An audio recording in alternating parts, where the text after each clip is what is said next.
জি, আপনার ভালো আছেন তো সবাই, তাই না? জি, আলহামদুলিল্লাহ। আজকে আমরা আলোচনা করব রেটস অ্যান্ড রেশিও। আমি একটু গলাটা বসে গেছে, হয়তো আপনাদের কথা শুনতে একটু কষ্ট হতে পারে। তো what is rate and what is ratio, এই দুটোর মধ্যে তফাৎটা কি? রেট কি আর রেশিও কি? যেমন স্যার এটা হলো maternal mortality rate. Maternal mortality তো রেশিও মনে হয়, রেটও বলা যায়, কিন্তু ইট ইজ ইউজুয়ালি রেশিও। আসলে all ratios are rates, but all rates are not ratios, তাই না? কিন্তু রেট আর রেশিওর মধ্যে বেসিক তফাৎটা কোথায়? চেঞ্জ মানে কি? জিনিসটা কি? কি চেঞ্জ?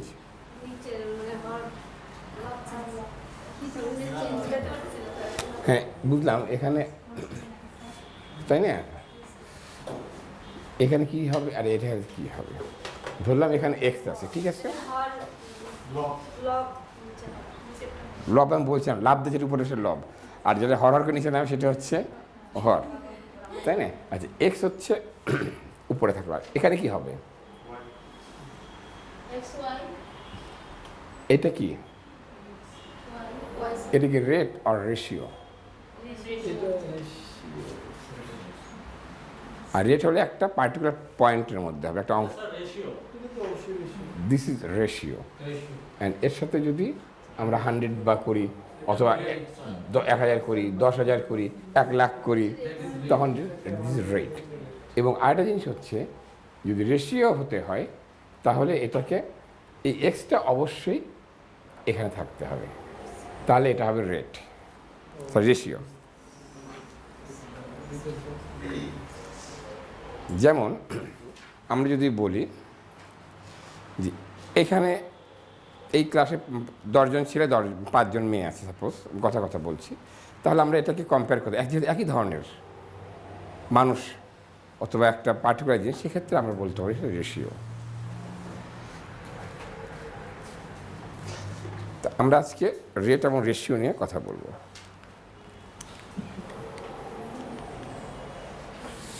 যেমন ন্যাটালিটি, ন্যাটালিটি শব্দের অর্থ কী? What is mean by natality? বাচ্চাদের জন্মহার। অন্য কিছু হতে পারে না? ন্যাটালিটিটা হচ্ছে, উনি খুব ভালো একটা কথা বলছেন, লাইভ বার্থের সাথে রিলেটেড। 1950 সালে সম্ভবত, হ্যাঁ 1950 সালে WHO যে ডেফিনেশন, তো বার্থটা হচ্ছে as a natality event means the live birth. যেমন স্টিল বার্থ না, কিন্তু শুধুমাত্র লাইভ বার্থ যেটা, সেটাকে আমরা বলি ন্যাটালিটি। এবং এই ন্যাটালিটির সাথে বেশ কতগুলো শব্দ আগে পিছিয়ে যোগ করে বলা হয়। যেমন, আচ্ছা, এখন সাইন অফ লাইফ কি? এখানে 3টা জিনিস বলা আছে। মাতৃগর্ভে যে বাচ্চা যে হার্ট বিট আমরা পাবো, অথবা আমবিলিক্যাল কর্ডের যে পালসেশন এবং মুভমেন্ট, এটা সবচেয়ে বেশি জরুরি না আপনাদের জন্য। তবে লাইফের যে ডেফিনেশনটা, সেটা হচ্ছে এই জিনিসটা। আর কমপ্লিট বার্থ বলতে কি বুঝি আমরা? গহ্বর, মাতৃজঠর থেকে বা ইউটেরাস থেকে একটা বাচ্চা যে বের হয়ে আসবে, সেখান থেকে শুরু করে এটা, জি হ্যাঁ, কাটা পর্যন্ত, এটা হচ্ছে বার্থ। একটা বার্থ হতে পারে কি সিঙ্গেল, মাল্টিপল, প্রিটার্ম। আর এলবিডাব্লিউ হচ্ছে 2500 গ্রামের নিচে। আপনারা এখানে চিকিৎসা পেশার সঙ্গে যারা সম্পৃক্ত তারা জানেন যে আমরা যখন একটা বাচ্চার ডেলিভারি চিন্তা করি, যদি দেখি যে এটার ওয়েট 2.5 কেজির নিচে, সেক্ষেত্রে আমরা সন্দিহান হই যে হ্যাঁ প্রিম্যাচিউর বলবো না, লো বার্থ ওয়েট বলবো। ক্রিকেটে যে আমার টিচার ছিলেন, উনি বলতেন যে ক্রিকেটে এলবিডাব্লিউ হলে তার সে যেমন ক্রিজে থাকতে পারে না, তেমনি একটা বেবিও যদি এলবিডাব্লিউ হয়ে আসে, সেও পৃথিবীতে থাকার সম্ভাবনা কমে যায়।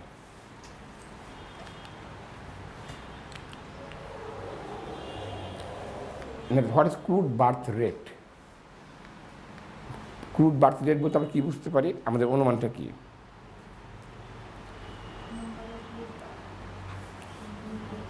হ্যাঁ, বছরে যে একটা নির্দিষ্ট বছরে যে জীবিত বাচ্চাগুলোর জন্ম লাভ করে তার সংখ্যা না, হার। হ্যাঁ, হার।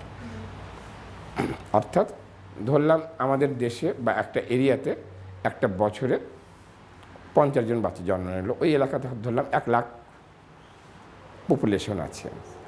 এই যে 1 লাখ পপুলেশন থেকে 50টা বাচ্চা যে জন্ম নিল, তাহলে আমরা কীভাবে এটা বের করব? 50 দিয়ে আমরা 1 লাখকে ভাগ করব। তার সাথে এখন আমরা যদি বলি 1000 কতজন, তাহলে 1000 দিয়ে গুণ করব। যদি 10,000-এ কতজন, তাহলে 10,000 দিয়ে গুণ করব। যদি বলি 100 জনের মধ্যে কতজন, তাহলে 100 দিয়ে গুণ করব। এখানে কি বলা হচ্ছে, বার্থ রেটটা হচ্ছে কি, নাম্বার অফ লাইভ বার্থস। কাজে আপনি যে বলেন বার্থ শুধু না, লাইভ বার্থ, স্টিল বার্থ হলে কিন্তু আমরা এটা কাউন্ট করবো না। আচ্ছা, আর মিড ইয়ার পপুলেশন ইন্টু এখানে 1000 বলা হচ্ছে। আচ্ছা, যে এই কথাটা এখানে ভাষায় লেখা আছে। প্রথমে total number of live বার্থস divided by the mid-year population of the referred territorial unit, that is in Bangladesh, and the outcome has to be multiplied by 1000. ঠিক আছে? এই জিনিস ছোটো ছোটো জিনিস, এটা মনে রাখা যে কঠিন তা না, কিন্তু একটু খেয়াল রাখতে হবে। এবং এটা না হলে আমরা ওই ডেমোগ্রাফিতে পরবর্তী স্টেজগুলো মানে বুঝতে কষ্ট হবে আমাদের। এখানে এক্সাম্পল দেওয়া আছে। এখানে 10 লাখ পপুলেশনের ভিতরে 85,000 লাইভ বার্থ হয়েছে। সেক্ষেত্রে আমার বার্থ রেট হচ্ছে কত, ভাগ করলে এটা আসছে, তার সাথে 1000 যদি গুণ করি তাহলে 8.5। অর্থাৎ এক্ষেত্রে টোটাল পপুলেশন, কিন্তু এখানে কিন্তু শুধু মেল বা ফিমেল বা অ্যাডাল্ট কিছু নেই, টোটাল পপুলেশনের উপরে কত পার্সেন্ট। কাজে আমার এখানে বার্থ রেট হচ্ছে 8.5 পার 1000 পপুলেশন পার ইয়ার। পার ইয়ার,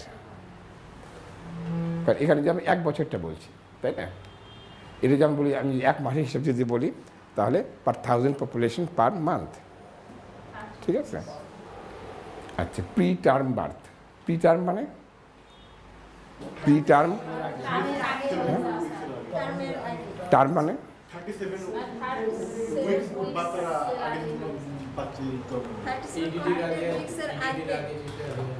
কথা ঠিকই আছে।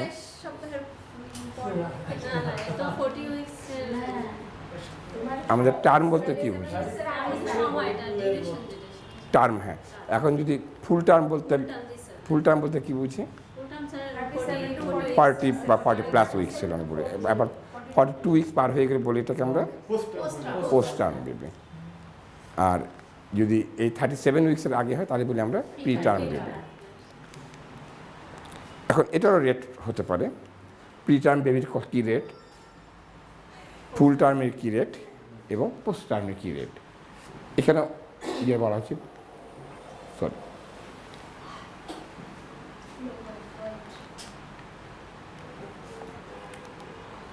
প্রি টার্ম রেটটা কি, number of pre term birth, যেটা আপনি বললেন, তাই না? সেটাকে আমরা নাম্বার অফ অল লাইভ বার্থস, তার মানে এটার মধ্যে কিন্তু এটাও আছে, এটার মধ্যে কিন্তু এটাও আছে। মানে অল লাইভ বার্থসের ভিতরে প্রি টার্ম বেবি যেমন আছেন, পোস্ট টার্ম বেবি আছে, ফুল টার্ম বেবি আছে, তাই না? তার এটা একটা অংশ যেটা বলেছিলাম আমি, যেখানে x+y, এটা আমরা 100টার মধ্যে, এটা আমাদের এই 100 বা 1000 বা 1 লাখ, এটা আমরা কী জন্য নেই,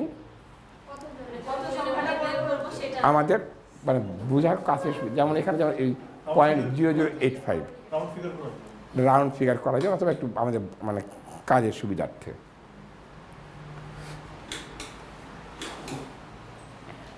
আর এটা ইন্ডিকেট করে যে 100টা বাচ্চা যেমন হয়, একটা 100টা যদি যেমন লাইভ বার্থ হয়, তার মধ্যে কত পার্সেন্ট আমার প্রি টার্ম বা পোস্ট টার্ম বা ফুল টার্ম। ওকে,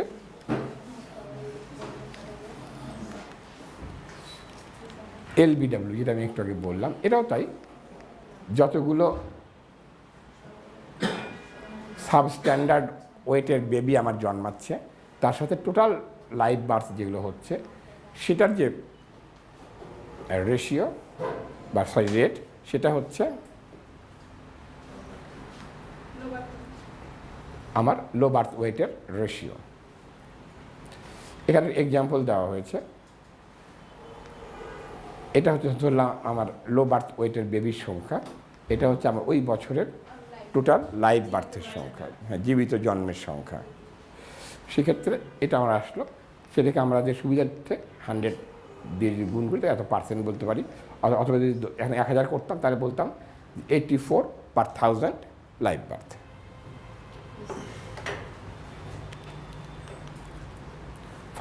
ফার্টিলিটি মানে কি?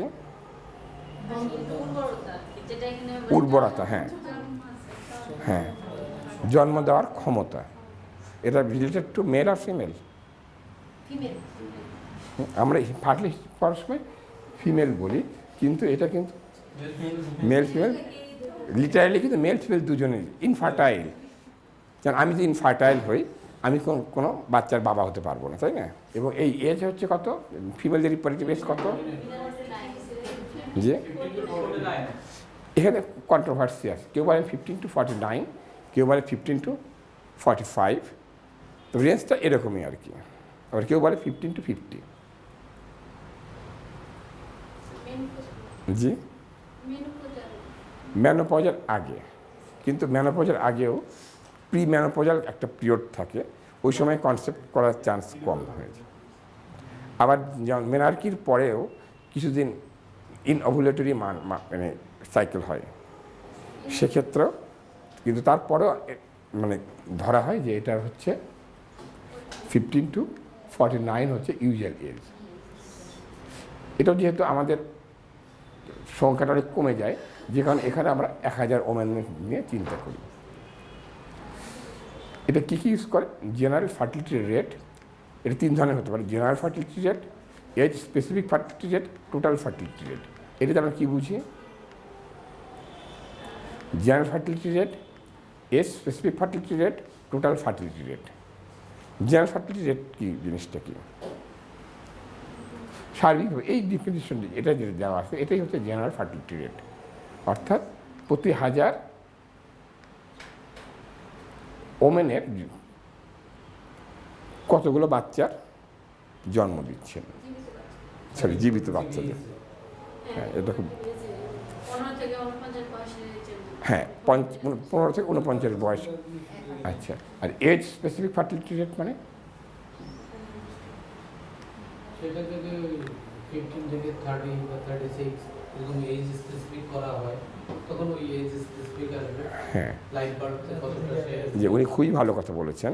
সেটা হচ্ছে আমরা যে এই 15 থেকে যে 49 বছরের যে গ্রুপটা আছে মেয়েদের, এভাবে 15 বছরের একটা গ্রুপ, 16 বছর এইভাবে করতে পারে, অথবা 15 থেকে 20, 21 থেকে 25, এভাবে বিভিন্ন গ্রুপ। এই গ্রুপের মানে মেয়েদের কোন গ্রুপের ফার্টিলিটি রেটটা কী, এটা হচ্ছে এজ স্পেসিফিক ফার্টিলিটি রেট।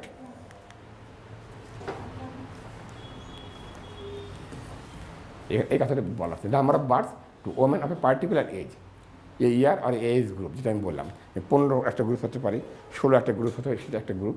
অথবা গ্রুপ হলে আরেকটা হতে পারে কীরকম, 15 থেকে 20, 21 থেকে 25, অথবা 21 থেকে 30, যেভাবে আপনারা করেন সুবিধার জন্য, ঠিক আছে?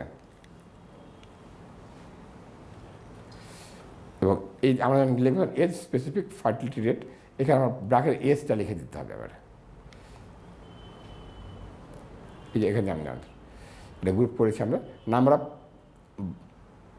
বার্থস অফ, জি লাইভ বার্থস হবে এখানে। আমি জানি ওখানে ওরা এটা আমার চেঞ্জ করে, ছবি ছিল, ছবিটা চেঞ্জ করা যাবে না, যেখানে আমি কপি করেছি সেখানে আমি ভুল ছিল এটা। আচ্ছা, 20 থেকে 24 বছরের মাদের কটা লাইভ বার্থ হচ্ছে, আর ওই বছরে ওই বয়সের বা ওই গ্রুপের কতগুলো মেয়ে বা মা আছে, তাকে আমরা যদি 1000 দিয়ে গুণন করি তাহলে আমরা পাচ্ছি age specific fertility rate of 20 to 24 years. Okay sir, একজন মহিলা তার রিপ্রোডাক্টিভ এজে মোট কতগুলো বাচ্চা জন্ম দিতে পারবে তার সংখ্যা? হ্যাঁ, এটা মেইন জিনিস। একটা মহিলার যেহেতু এজ স্পেসিফিক ফার্টিলিটি রেট যদি আমরা করি, তাহলে দেখা যায় বিভিন্ন গ্রুপের মধ্যে কিছু চেঞ্জ হবেই। কোন গ্রুপে সবচেয়ে বেশি বাচ্চার ইয়ে হবে, ফার্টিলিটি রেটটা বেশি হবে ইউজুয়ালি? 25 to 35 আমার তো মনে হয় একটু কমের থেকে হবে, 20 to 25 বা 20 to 30 এই গ্রুপটার মধ্যে সবচেয়ে বেশি হবে। আমরা যদি 20 to 30 এভাবে বলি বা 21 to 30 এই গ্রুপে সবচেয়ে বেশি বাচ্চা হয়। এখন আগে অবশ্য আরও মানে কম বয়স হয়, এখন আমাদের টোটাল ফার্টিলিটি মানে স্পেসিফিক বাড়ছে, এটা আমাদের জন্য একটা ভালো একটা দিক। আচ্ছা, সেক্ষেত্রে একটা মহিলা তো 15 বছর শুরু করে 49 ইয়ার্স পর্যন্ত উনি হচ্ছেন ক্যাপাবল। তো তার এজ চেঞ্জের সাথে সাথে উনি যদি ওই গ্রুপের মধ্যে থাকেন, সেটাই হচ্ছে টোটাল মানে টিএফআর। আর টিএফআর যদি আমাদের 2 হয়, তার মানে কি? টিএফআর 2 মানে এই টিএফআর 2 মানে বাড়বে না কমবে না স্যার, বাড়বে না কমবে না সমান থাকবে। সেটা কি? হতে গেলে যে মা বাবাকে দুইটা বাবাকে রিপ্লেস করতে স্যার, বাড়বে না কমবে না? হ্যাঁ, কিন্তু এক্ষেত্রেও কিছু আছে যারা আপনার ইয়ে হয়। ও সরি, আমি ভুল বলেছি, ইউ আর কারেক্ট। টিএফআর যদি 2 থাকে তাহলে আমাদের পপুলেশনের মানে স্টেবল থাকবে, আর যদি কম হয়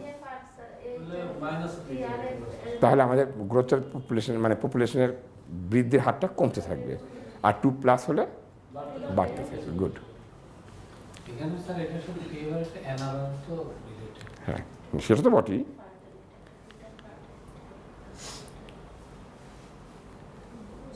এই যে আপনি যেটা বললেন নেট রিপ্রোডাকশন রেট, এটা তাহলে আপনি একটু ব্যাখ্যা করেন দেখি, আপনি একটু পরে একটু ব্যাখ্যা করেন। Net reproduction rate, the average number of daughters that would be born according to specified rates of mortality and of bearing daughters by women subject through life to these rates. The NRR employs the same fertility data as the GRR, but also takes into account the effects of mortality. An NRR of 1 indicates that a population fertility and mortality levels would result in exact replacement of mothers by daughters. তো কি হতে পারে এখানে?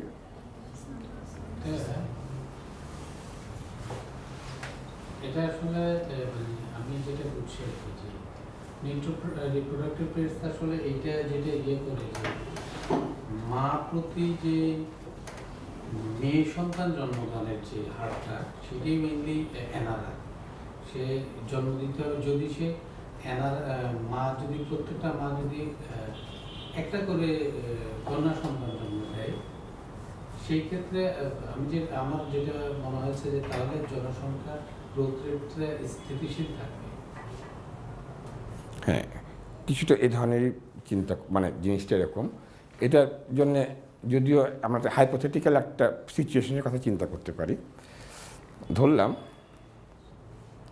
একটা দ্বীপের ভিতরে 10 জন মহিলা গেলেন এবং 1 জন ছেলে, মানে বাইরের বিশ্বের সাথে তার কোনো যোগাযোগ নেই।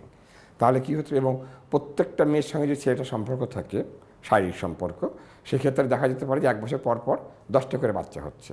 ওকে, যেহেতু 10টা মেয়ে আছে, 1টা ছেলে, 10টা। কিন্তু যদি রিভার্স হয়, যদি 10টা ছেলে থাকে, 1টা মেয়ে যদি থাকে, তাহলে প্রতি বছরে কিন্তু বাচ্চা একটাই হবে। হ্যাঁ, এটাই হচ্ছে এনআরআর এর মূল জিনিসটা আসলে, যে মা যখন চলে যাচ্ছে, তার সন্তান জন্ম দেওয়ার যে ক্ষমতার, এই ক্ষমতাটা তার মেয়ের কাছে হস্তান্তর করে যাচ্ছে। আমাদের দেশের রাজনীতির মতন, যিনি হবেন তার পরিবার থেকেই একজনকে ওই প্রধানমন্ত্রীর দায়িত্ব নিতে হবে, তাই না? এটি হচ্ছে এই জিনিসটা।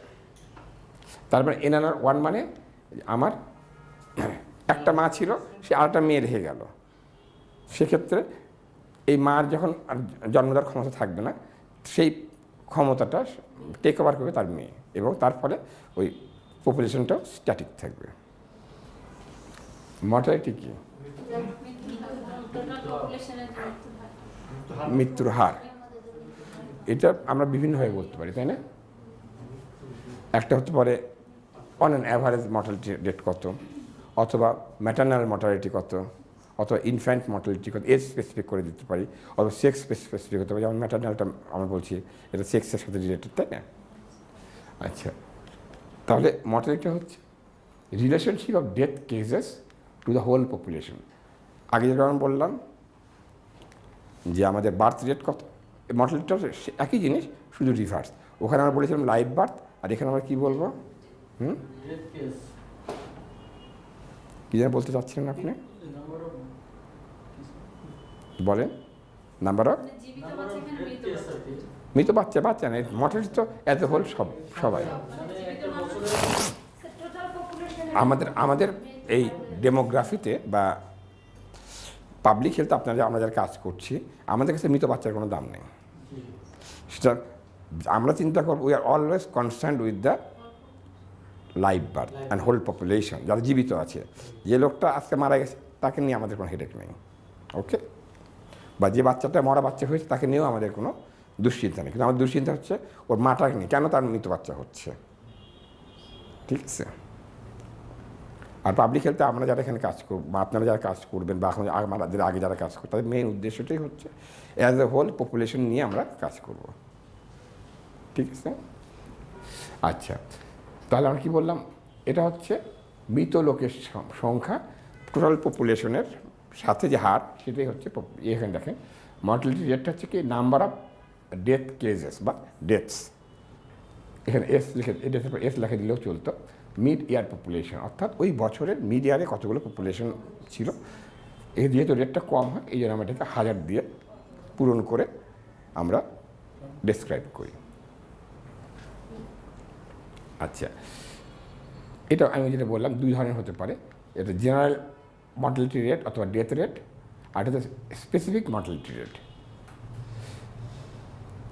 আচ্ছা, স্পেসিফিক কীরকম হতে পারে? Age and sex related, infant mortality rate, neonatal mortality rate, fetal mortality rate, maternal mortality rate, তাই না? আর কেস মানে কারণ হতে পারে, যেমন ডিজিজের কারণে, ডায়রিয়ার কারণে আমাদের মর্টালিটি রেটটা কত, সুসাইডে কত, অথবা অ্যাক্সিডেন্টে কত, ড্রাউনিংয়ে কত। যেমন ধরেন আমাদের যে হয় জলাতঙ্ক বা র্যাবিস, হাইড্রোফোবিয়া, এতে ডেথ রেট কত আমাদের? নিয়ারলি 100%। 100% বলাটা, আমরা যেহেতু ডাক্তার, আমরা 100% বলি না ইউজুয়ালি। একটুখানি একজন হলেও যদি বাঁচে, আমি আপনার সাথে একমত, এটা 100%। কিন্তু তারপরেও যেহেতু কিছু কিছু হিস্ট্রি আছে যে 2-1 বেঁচে গেল, হয়তো আমার হতে পারে ডায়াগনোসিস ভুল ছিল, সেটাও হতে পারে। যেহেতু ডায়াগনোসিসটা করা হয়েছে যে he or she was a patient of hydrophobia, এই জন্য আমরা বলি নিয়ারলি 100%, একটু নিজেকে বাঁচানোর জন্য। হ্যাঁ, জি,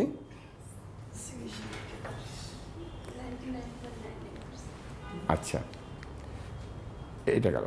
লাইফ এক্সপেক্টেন্সি, যেমন এজ অ্যান্ড সেক্স রিলেটেড হতে পারে। ক্রুড ডেথ রেট আর mortality rate is the number of deaths cases in a year per 1000 population, যেটা এখানে বললাম, তাই না? এখানে এক্সাম্পল দেওয়া আছে। একটা দেশে হয়তো এখানে কত 1 লাখ আছে না 10 লাখ আছে? 2, 3, 4, 5, 6, 7, 10 লাখ।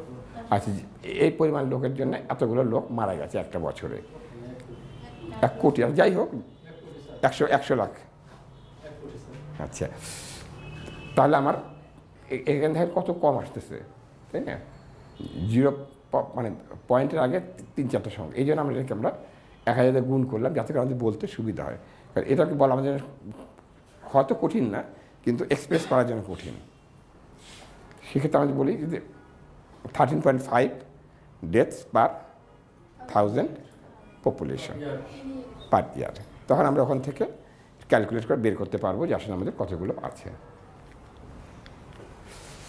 এজ এবং সেক্স রিলেটেডও হতে পারে, যেমন এজ গ্রুপ করে যদি আমরা করি। আচ্ছা, এই যে 1 ইয়ারটাকে আমরা প্রথমে একটা কিন্তু খুব গুরুত্বপূর্ণ আমাদের এই ডেথ রেটের ক্ষেত্রে। 1 বছর সময়টা কিন্তু খুব একটা হাই প্রেসাইজ, এবং 5 বছর, 1 বছর তার নিচে। যেমন আমরা কি করি, আমরা পরে আসবো। পেরিন্যাটাল ডেথ বলতে আমরা কী বুঝি? পেরিন্যাটাল ডেথ, পেরিন্যাটাল, নিওন্যাটাল। প্রেগনেন্সির সময় স্যার দেওয়া হয় যারা আর কি মারা যায় ডিউরিং প্রেগনেন্সি, কনসেপ্ট সময় থেকে সময় এক্সপালশনের আগ পর্যন্ত। সেটা তার স্টিল বার্থ হবে, বা অ্যাবর্শন হবে, ওটা কি আমাদের কনসেন্ট? পেরি বলে নিতে হবে, পেরি বলেছে।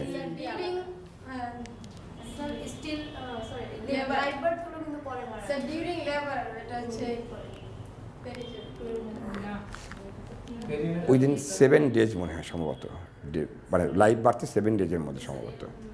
আমি পরে আছে, হ্যাঁ আমি এখন লেখার দরকার নেই, লেখেন। আচ্ছা,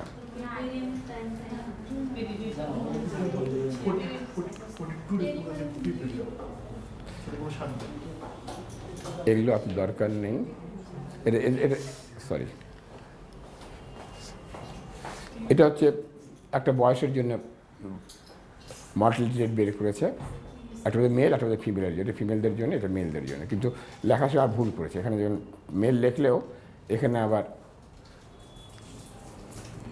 কোথাও ফিমেল লেখা রাখছে দেখলাম, এই যেখানে এর ফিমেল লেখা রাখছে, হ্যাঁ মেল বের করছে কিন্তু এখানে লেখা রাখছে ফিমেল। এটা সে ছবি তো আমি এটা করতে পারিনি, চেঞ্জ করতে পারিনি। আচ্ছা, ইনফ্যান্ট মর্টালিটি রেট যেমন ইনফ্যান্ট বলতে কী বুঝি আমরা? হ্যাঁ, মানে 0 to 1 year নাকি? 365 দিন পার হইলে সেটাকে বলবো আমরা। যদি আজকে যদি কোনো বাচ্চার জন্ম হয়, সে কতদিন ইনফ্যান্ট থাকবে, কয় তারিখ পর্যন্ত ইনফ্যান্ট থাকবে? এর আগের দিনটা, এই কথাটা আমি শুনতে চাচ্ছিলাম। আজকে যে হয় আগের দিন পর্যন্ত, আজকে বলতে 30 তারিখ নাকি? আচ্ছা, তাহলে 29 তারিখ পর্যন্ত হচ্ছে 1 বছর। জি, উইদিন 24 আওয়ার্স, হ্যাঁ আমি ভুল বলেছিলাম তাই না? আচ্ছা, এই যে 0 থেকে 1 বছরের সময়, এটাকে আবার কটা ভাগে, 4টা ভাগে ভাগ করা হয়েছে। এটাও কীভাবে করা হয়? নাম্বার অফ ইনফ্যান্ট, মানে মৃত্যু, যেটা ইনফ্যান্টের মৃত্যু, এবং number of total infants under 1 year of age at the mid year, সেটাকে আমরা 1000 ভাগ করে দিতে হবে। সেটি হচ্ছে এর পার্সেন্টেজ। এখানে কিন্তু এটা পার্সেন্টেজ আমরা এক্সপ্রেস করি, যদিও আমরা এখানে 1000 দিয়ে গুণ করছি। আচ্ছা, পেরিন্যাটাল মর্টালিটি উইদিন 24 আওয়ার্স। এই পেরিন্যাটাল মানে 24 ঘন্টার মধ্যে যদি বাচ্চা মারা যায়, সেটা হচ্ছে। আর যদি 1 সপ্তাহ, যেটা আমি ভুল বলেছিলাম, এটা হচ্ছে পোস্ট ন্যাটাল। আর এটা হচ্ছে 1 মাসে 4 সপ্তাহের মধ্যে যদি হয়, সেটা হচ্ছে নিওন্যাটাল। তারপরে হচ্ছে পোস্ট নিওন্যাটাল, হচ্ছে এই 4 সপ্তাহ থেকে শুরু করে 1 বছর পর্যন্ত।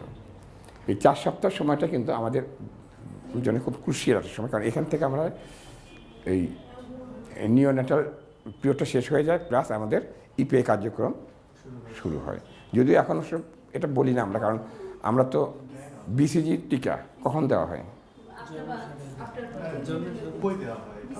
দেওয়া হয় না, কিন্তু না, হেলথ কমপ্লেক্সে দেওয়া হয়। ধরেন আমি যদি একটা হেলথ কমপ্লেক্সের ডাক্তার, সাপোজ ওখানে আমার কোনো আত্মীয় হলো, তাকে দিয়ে দিই, কিন্তু আমরা একদম দেওয়া হয় না বলা যাবে না। আমি ইউএচএফপিও ছিলাম, আমি এটা ইনশিওর করেছিলাম।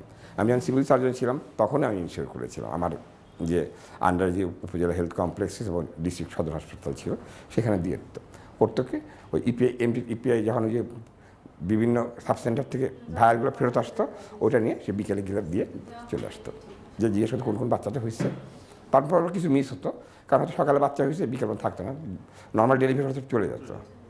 যদি সিজারিয়ান সেকশন হতো, সেক্ষেত্রে না হয় বলে দেওয়া হয়, কিন্তু শোনে না, মায়েরা এই কান্দে শুনে ওই কান্দে বের করে দেয়। আর 0 to 365 দিন পর্যন্ত যেটা, সেটাকে বলি আমরা একেবারে ইনফ্যান্ট। দরকার নেই। ম্যাটারনাল মর্টালিটি, এটা খুব জরুরি একটা জিনিস। ম্যাটারনাল মর্টালিটি কী জন্য জরুরি? কেন, মা বাচ্চা বেঁচে থাকলে মা মারা গেলে, এরকম আছে না? একটা মা মারা যাওয়া মানে পুরা ফ্যামিলি নষ্ট হয়ে যাওয়া। 2 নম্বর হচ্ছে আরেকটা শিশু আবার জন্ম নিতে পারবে। হ্যাঁ, আর 2 নম্বর হচ্ছে যে আমাদের হেলথ স্ট্যাটাসটার ইন্ডিকেটর হিসেবে আমরা শুধু আমরা না, সারা পৃথিবীতেই ম্যাটারনাল মর্টালিটি রেটটাকে গুরুত্ব দেওয়া হয়। ম্যাটারনাল মর্টালিটিটা কি? ম্যাটারনাল মর্টালিটি কোনটাকে বলি আমরা? নাম্বার অফ ম্যাটারনাল ডেথস এবং number of infants born in a given year. একটা বছরে কতগুলো বাচ্চা জন্ম, ইনফ্যান্ট মানে এখানে তার লাইফ বার্থ, এবং মাতৃত্বজনিত কারণে যে মাগুলো মারা যাচ্ছে। হ্যাঁ, এটাকে আমরা যদি 1 লাখ দিয়ে গুণ করি, সেটা হচ্ছে আমাদের ম্যাটারনাল মর্টালিটি রেট। আচ্ছা, আমার বেশ সময় নেই, আমরা আরেকটা একটু আগে থাকি, একটু কুইক। আচ্ছা, হোয়াট ইজ স্ট্যান্ডার্ডাইজেশন? যে মানসম্পন্ন হতে পারে, আর কিছু আদর্শ মান। তার মানে সবাই অনুমান করতে পারছি একটা স্ট্যান্ডার্ড মেনটেন করা যায় কারোর সাথে কম্পেয়ার করে, এটাই হচ্ছে স্ট্যান্ডার্ডাইজেশন, তাই না? হ্যাঁ, কম্পেয়ারেবল, একটা মানে একটা কারোর সাথে কম্পেয়ার করতে হয়। আমি তাহলে কম্পেয়ার করি কার সাথে? ওই গ্রুপের যেটা ভালো তার সাথে করি, তাই না? খুব ভালো না, মাঝে মাঝে ধরেন ভালো যেগুলো তার, সে খারাপের দিকেও হতে পারে, ভালোর দিকেও হতে পারে। যেমন সে ছেলেটা খুব পাজি, কতটুকু পাজি? ওই ছেলেটার মতন পাজি, এটা স্ট্যান্ডার্ড করলাম, তাই না? অথবা এই ছেলেটা খুব ভালো, কেমন ভালো? ওই ছেলেটার মতন ভালো। মান নির্ধারণ, স্ট্যান্ডার্ড মানে মান নির্ধারণ, সবচেয়ে অ্যাপ্রোপ্রিয়েট শব্দটা আপনি ইউজ করেছেন। আচ্ছা, এটা আমরা কীভাবে করতে পারি? আচ্ছা, তার আগে আমরা চিন্তা করি, এটা হয়তো মর্টালিটির ক্ষেত্রে আমরা বেশি ইউজ করি। পপুলেশন মর্টালিটি কোন কোন ফ্যাক্টরের উপরে ডিপেন্ড করে?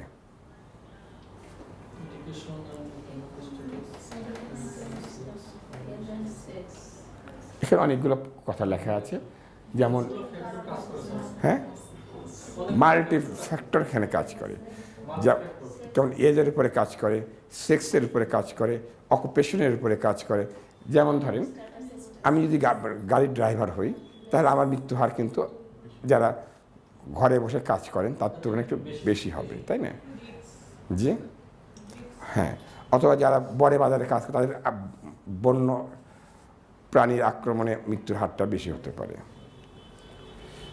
আবার এজ দেখেন, যারা যে বাচ্চাগুলো বাড়িতে থাকে, বাসায় থাকে, ছোটো বাচ্চাগুলো, তাদের মৃত্যু হার যে অ্যাডাল্ট বাইরে কাজ করতেছে তার তুলনায় কম।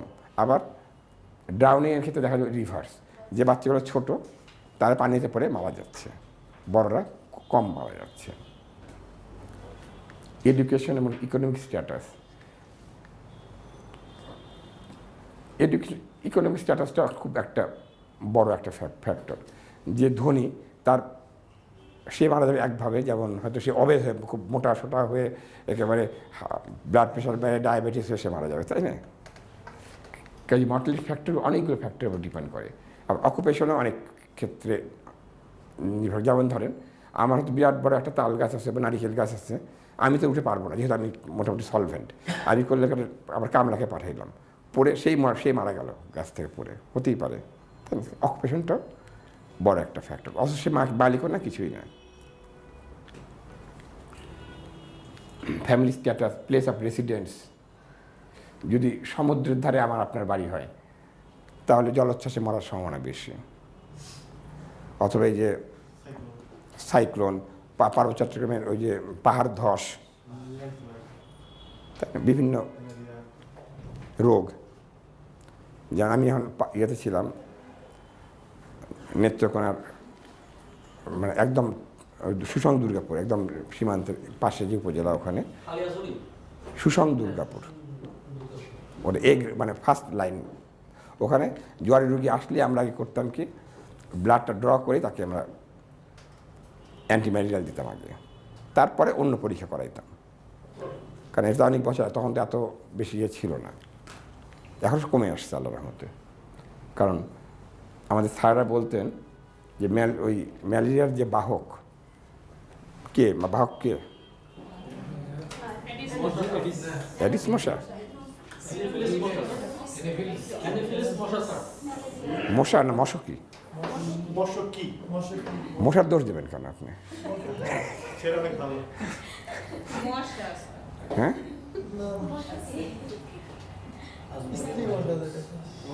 স্ত্রী মশা আমার স্যার আমাদের যিনি কমিউনিটি মেডিসিন টিচার ছিলেন উনি বলতেন ম্যাডাম এনাফেলিস।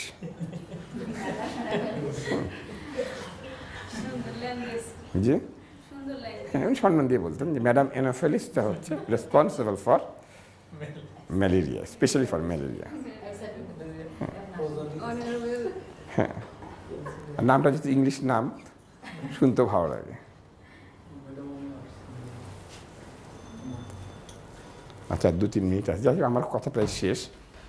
আচ্ছা এই ফ্যাক্টরগুলোর উপরে আমাদের পপুলেশন মর্টালিটি ডিপেন্ড করে।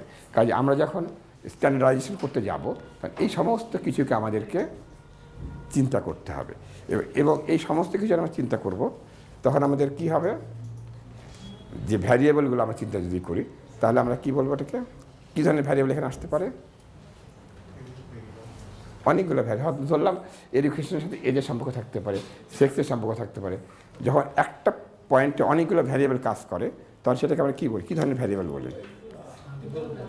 জি ভুলে গেছেন?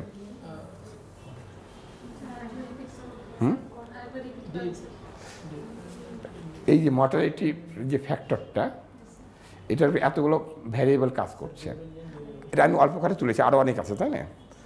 তাহলে এই কনফাউন্ডিং ভ্যারিয়েবল, কে বললেন, খুব ভালো কথা বলেছেন, যাই কনফাউন্ডিং ভ্যারিয়েবল, এই কনফাউন্ডিং ভ্যারিয়েবলগুলোর দিয়ে আমরা এই স্ট্যান্ডার্ডাইজেশনটাকে ইন্ডিকেট করব।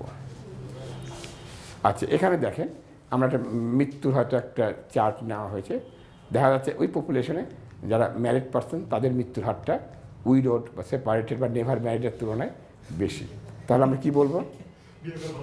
হ্যাঁ বিয়ে করা ভালো না নাকি? বিয়ে করলে মৃত্যু হবে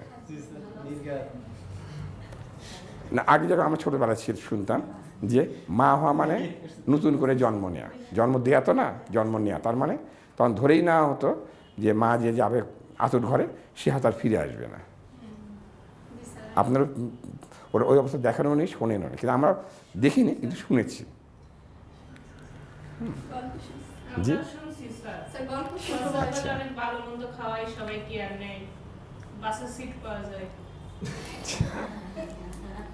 আচ্ছা আচ্ছা এটা আরেকটা দেখলাম যে যে যারা ম্যারিড তাদের মধ্যে মৃত্যু হার হচ্ছে এইটা, উইডোড যারা তাদের মৃত্যু হার বেশি, যারা সেপারেটেড তাদের মৃত্যু হার নেভার ম্যারিড এটা।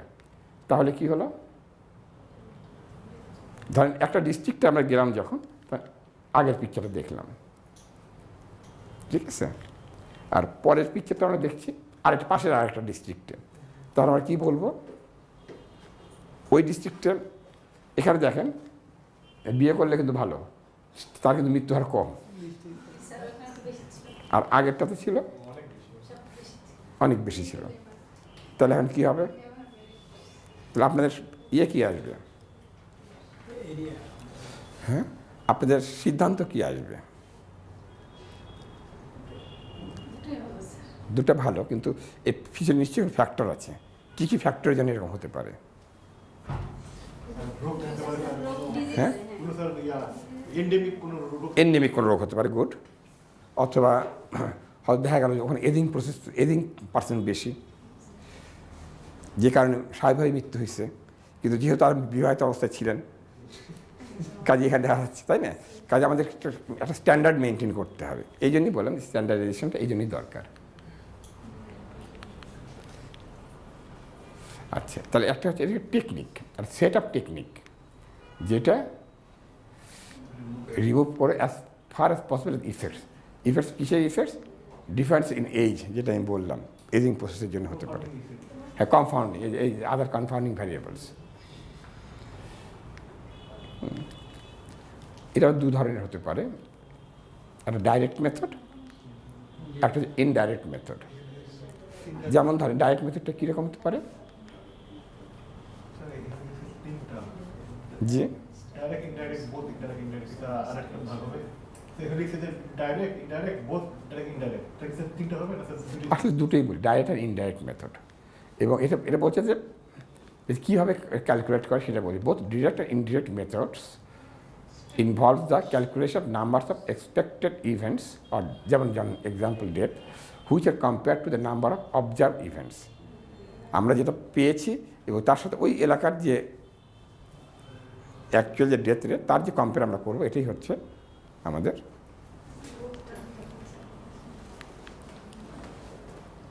Why standard. কারণ উদ্দেশ্যটা কি, এখানে দুটো কারণে বলা হয়েছে। Examining crude rates along can be misleading, যেটা আমি একটু আগে বললাম। একটা গ্রুপে দেখা যাচ্ছে বিয়ে করলে মানুষ মারা যাচ্ছে বেশি, আর একটা গ্রুপে মারা যাচ্ছে কম, misleading. A specific rate special for doing large number of comparison. কিন্তু এই যে কম্পারিজন আমরা অনেকগুলো ভ্যারিয়েবল যদি নিয়ে আসি, তাহলে এটাকে স্ট্যান্ডার্ডাইজ করা যেতে পারে।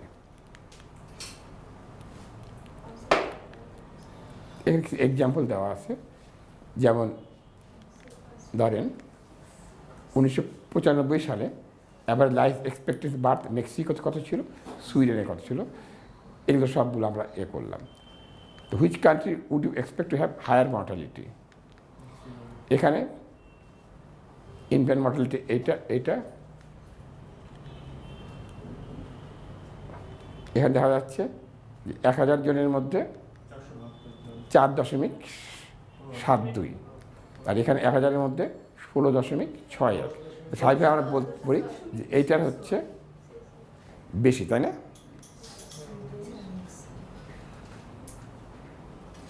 এটা মর্টালিটি বেশি মনে হয় না আমাদের কাছে? আচ্ছা, এটা আচ্ছা, ওই ক্যালকুলেশনটা আবার এখানে যেমন নিই, একটা পার্ট আবার নিলাম, সেটা হচ্ছে কি এজ নিলাম বিভিন্ন বয়সের, ঠিক আছে? আচ্ছা, এখানে মর্টালিটি ভাগ করি আমরা যদি, তাহলে দেখা যায় যেটা বললাম এটার এটা।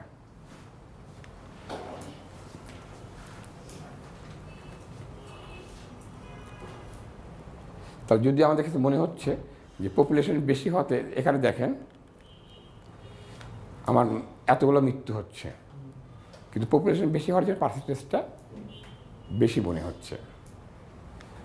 কিন্তু এখানে দেখেন আবার এইদিকে এসে আলটিমেটলি অন অ্যান অ্যাভারেজ এখানে আমার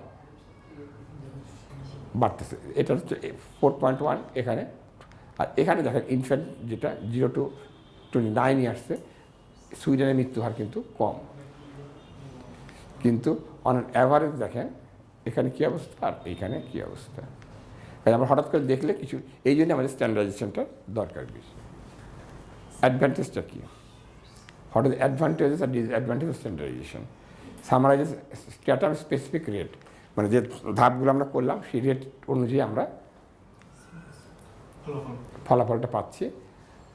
আর আনকনফাউন্ডেড কম্পারিজন অফ পপুলেশনস। আর ডিসঅ্যাডভান্টেজ ফিক্সিশিয়াস ভ্যালুজ, কিছু কিছু ভ্যালু আমাদের কাছে সন্দেহজনক হয়ে যায়, এবং values depends on choice of the standard. যে স্ট্যান্ডার্ডটা আমরা ইউজ করবো ডাইরেক্ট না ইনডাইরেক্ট, সেখানে এটা অনেক চেঞ্জ হতে পারে।